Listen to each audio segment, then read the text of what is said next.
Raven's character arc came and went much faster than I'm sure many fans were expecting. From her brief appearances in the show to being a huge part of Yang's current character motivations, Raven has definitely left many viewers with a bad taste in their mouth after the events of Volume 5. But can she be redeemed? Hello everyone, my name is EruptionFang, and in this video we are going to be discussing the leader of the Bronwyn tribe, and whether or not she can be redeemed in the series, and if so, how? So if we want to know whether or not she can be redeemed, first we must understand her side of things and how it all led up to where we are now.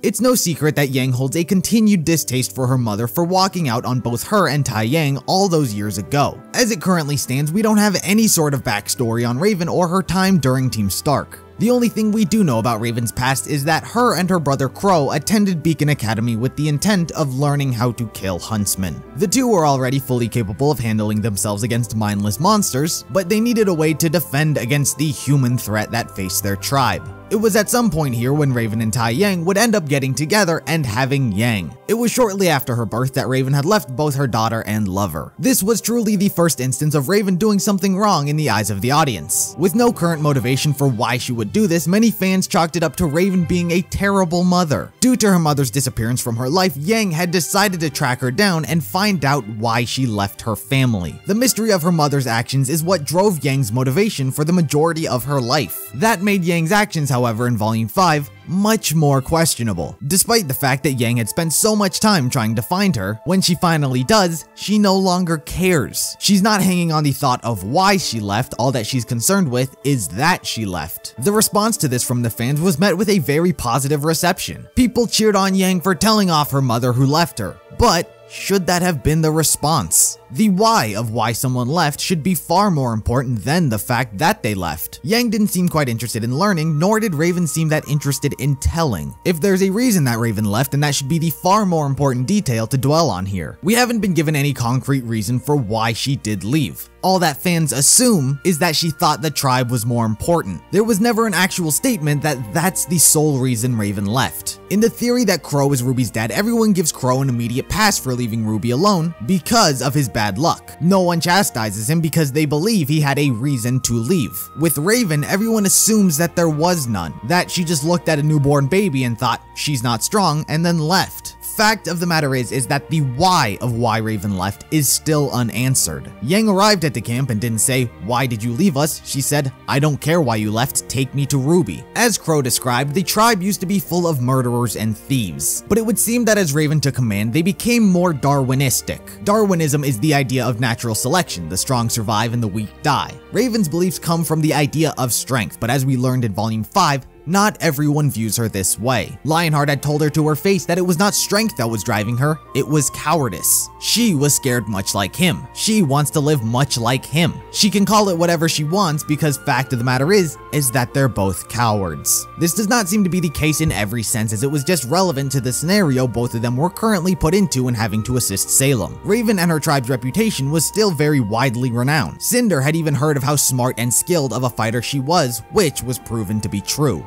And this is where Volume 5 really shined the brightest. When Yang confronts Raven in the vault, we got to see more of Raven's character revealed. The first beautiful thing about this scene is that Raven and Yang clearly had zero desire to fight each other. Yang's arm was taken before she jumped down the elevator shaft, and she had no idea Raven would be the only one there. But upon arrival, there was never this sense of danger. Neither one's guard was up, neither of them were thinking that the other would attack them. There was still this clear understanding between them that they are still mother and daughter. Don't get me wrong, there are absolutely plenty of scenarios where a mother would try to kill her daughter, and vice versa. But this was not one of them. They are not that. If you strip away the crazy context of the scenario they're in, it's just a mother-daughter argument, just the daughters lecturing the mother. Echoing what Lionheart said to her, Yang tells Raven that what she is doing is not bravery or strength. And this is where I think a lot of the audience misconstrues Raven. Because of what she did in Volume 5, many people say that she's nothing more than a coward through and through. And I believe that statement to be completely wrong. I think Raven is still this very strong and brave character,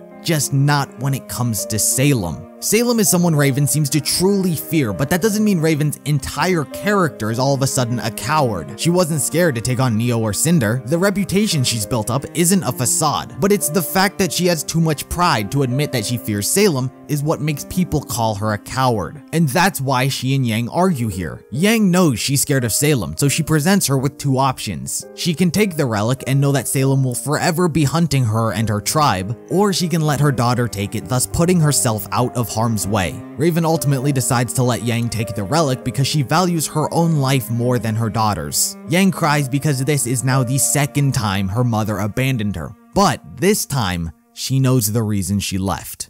So much of the audience ridicules Raven for being a terrible mother, but all I can respond to that is, what do you expect? She grew up in a tribe full of murderers and thieves, and you're expecting her to be Mother of the Year? A popular belief is that people are the product of their upbringing, and Raven as an adult seems to fit the bill. What happened to Crow would actually be the rare outcome of these two scenarios. By the time Crow and Raven were Ruby and Yang's age, they were some of the tribe's best killers and fighters. The fact that Crow ended up not returning back to the tribe was more rare than Raven living a civilized life. Raven returned back to where she grew up, and no one should really be shocked by that. It's simply what she knew best. Another thing I believe is important to take note of is Crow's and Raven's parents. As far as we're aware, they've never been mentioned, and we don't even know if they were prevalent in their lives. We know that Crow and Raven were fairly young in this tribe, but there's never been any mention of any other family member other than those two. We don't know if their parents used to lead the tribe or if Crow and Ravens were orphans themselves. And this can lead into many theories on why Raven left Yang. The one I want to mention is what I believe is a fairly logical assumption. Raven grew up in this tribe. This was her family. This is what she was loyal to.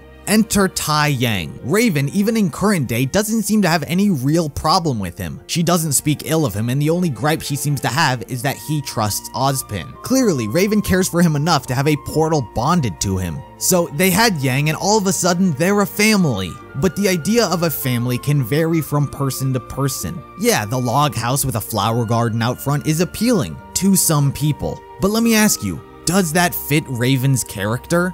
In my opinion, the answer is no. The tribe is where she grew up. Those were the people who looked out for her. That is where she belongs, not watering a flower bed in front of a house. Tai Yang and Raven are fundamentally two different people. I don't think Tai would fit into the tribe, and I don't think Raven would fit in as this sort of housewife. The way I see it, the tribe is Raven's idea of a family, and Tai's idea of it is in the traditional sense. Raven didn't cut Yang out of her life. She kept a constant watch over her through the years. It's unknown why she never made her presence felt, but fact of the matter is that Raven still considered Yang her daughter. She offered her to join the tribe because that's been her family, and Raven still wanted Yang to be a part of it. But it seemed too little too late. Raven also could have left based on a moral sense. Yes, she lives a life based on Darwinism, but that doesn't mean she lacks a moral barometer. Weighing the options, she could have looked at both scenarios and thought, which environment do I want my daughter to grow up in? The colorful nature or the bleak camp? I believe it was inevitable that her and Tai were going to split up and live their own lives. Just question came into play, where do you leave the daughter? Maybe I'm giving Raven way too much credit here and assuming that she'd make that kind of moral judgment, but fact of the matter is that we still don't know. Yang never confronted her on why she left, leaving us to speculate why she would. But after all that, abandoning her own child not only once but for a second time, can Raven possibly hope to redeem herself? The answer is a quite simple yes. It would actually be the simplest redemption to make out of any of the characters. Many people see Emerald and how her path has been misguided as she's chosen to vow her life to Cinder. Raven's redemption would be much simpler than what Emerald would have to do. It would be even simpler than what happened to Ilya. The only thing Raven has to do to earn her chance at a redemption is show up. Yes, she chose to allow Yang to take the relic, thus putting her daughter in harm's way instead of herself.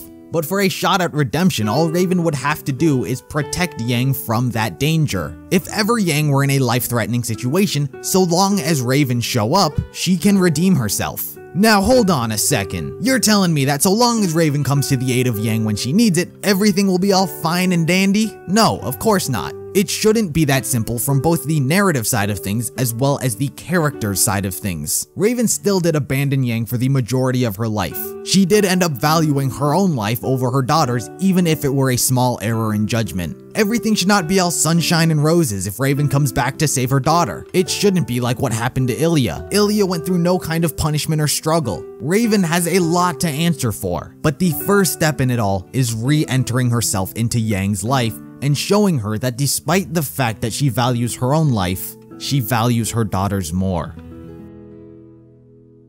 So those were my thoughts on whether or not Raven can be redeemed. Though she may have gotten on the wrong side of a lot of the audience, she still continues to be one of my favorite characters in the show. But most importantly, I want to know what you guys thought about all this down in the comments below. Do you think that Raven has a shot at redemption, and would you even want her to be redeemed? Let me know down below, and in the meantime, be sure to like this video if you liked it, subscribe if you're interested in more content like this, consider becoming a sponsor over on Patreon, you'll get all the content early, and it really does help out the channel. Be sure to follow me on all social medias, and I'll see you in the next video.